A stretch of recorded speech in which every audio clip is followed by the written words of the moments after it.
পুলিশের দাদাগিরি, মদ্যপ অবস্থায় মুর্শিদাবাদ যুব তৃণমূলের জেলা সভাপতিকে প্রকাশ্যে মারধর ইসলামপুরে।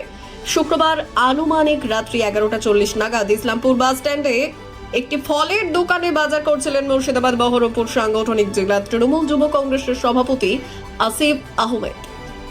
এমত অবস্থায় দোকানের সামনে কেন গাড়ি বলেই যুব নেতাকে মারধর। মদ্যপ অবস্থায় পুলিশ কর্মীর এমন দাদাগিরিতে ছি হচ্ছে এলাকা জুড়ে।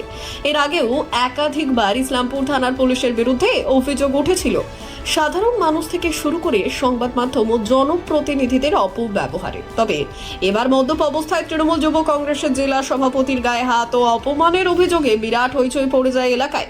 ঘটনাটি জেলা পুলিশ সুপারকে জানিয়েছেন তৃণমূল যুব কংগ্রেসের সভাপতি আসিফ আহমেদ বলে খবর। সমগ্র ঘটনা জানাজানি হতে এলাকা থেকে ইসলামপুর বাস স্ট্যান্ডে বিশাল জমায়েত করে তৃণমূল কর্মীরা।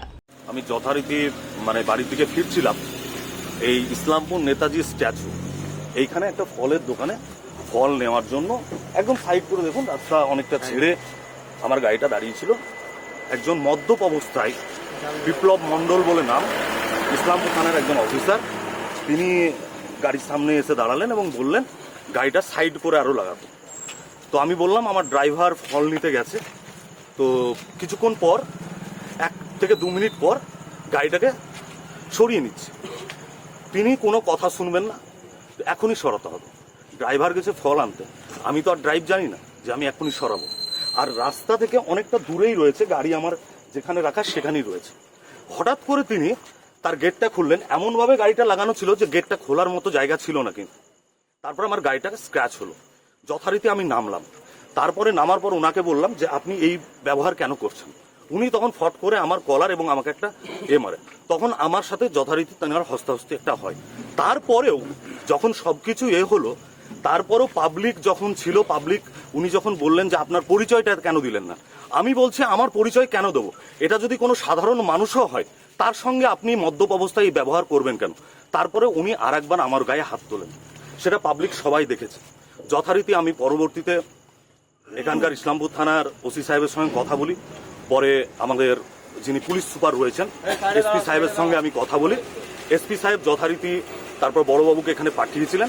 সেই অফিসার যে মদ্যপ অবস্থায় ছিল, এখানে যতজন দাঁড়িয়ে আছে তারা কিন্তু সাক্ষী রয়েছে এবং বড়বাবু নিজেও সেই কথাটা স্বীকার করেছেন এবং বলেছেন যে তিনি মদ্যপ অবস্থায় ছিলেন। এটাকে আমি কখনো প্রশ্রয় দিই না, তিনার বিরুদ্ধে অ্যাকশন নেব। আমি এটাই চাই, যেভাবে আমার এসপি সাহেবের উপর আস্থা রয়েছে, এখানকার বড়বাবুর প্রতি আস্থা রয়েছে, যিনি ইসলামপুর থানার ওসি, তিনার উপর আস্থা রয়েছে। এই রকম মদ্যপ অফিসারদেরকে কখনোই রাত্রিবেলায় ডিউটিতে দেবেন না। কেননা আজ যদি একটা পরিবার নিয়ে, আমার জায়গায় ফ্যামিলি নিয়ে, মা বোনদের নিয়ে যদি বেরোতো, সেই জায়গায় যদি এই অপ্রীতিকর ঘটনা ঘটতো, তাহলে কি অবস্থা দাঁড়াতো।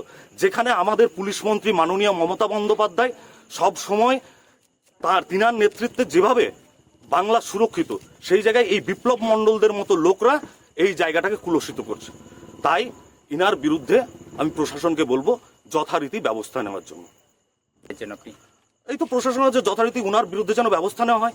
যেখানে বাংলার মুখ্যমন্ত্রী মমতা বন্দ্যোপাধ্যায়, পুলিশ মন্ত্রী আমাদের নেতা অভিষেক বন্দ্যোপাধ্যায় যেখানে রয়েছেন, সেই জায়গায় দাঁড়িয়ে কি করে সাহস হয় এরকম একজন মদ্যপ পুলিশ অফিসারের, বিপ্লব মণ্ডলের মতো অফিসাররা যারা এইরকম ভাবে সাধারণ মানুষের উপর অন্যায় করে। আপনার উপর চড়াও হয় এবং হাতে চড় মারার ভিডিও আছে, তার জন্য আপনি কি বলবেন? দেখুন, এটা তো লজ্জা। উনাকে কি বলবো? দেখুন, যে মদ্যপ একজন অফিসার, একটা সিনসিয়ার এবং সে ডিউটিতে রয়েছে, অন ডিউটি অফিসার, সে মদ্যপ অবস্থায় ডিউটি করছে, এর থেকে লজ্জার কি আছে? উনার বিরুদ্ধে আমি এসপি সাহেবকেও বলেছি, ইসলামপুর থানার ওসি সাহেবকেও বলেছি অ্যাকশন নেওয়ার জন্য। কেননা এইরকম মদ্যপ যদি রাস্তায় ঘুরে বেড়ায় রাত্রিবেলায়, এ তো সাধারণ মানুষের কাছে একটা ভীতির। ব্যুরো রিপোর্ট, উত্তরের প্রহরী।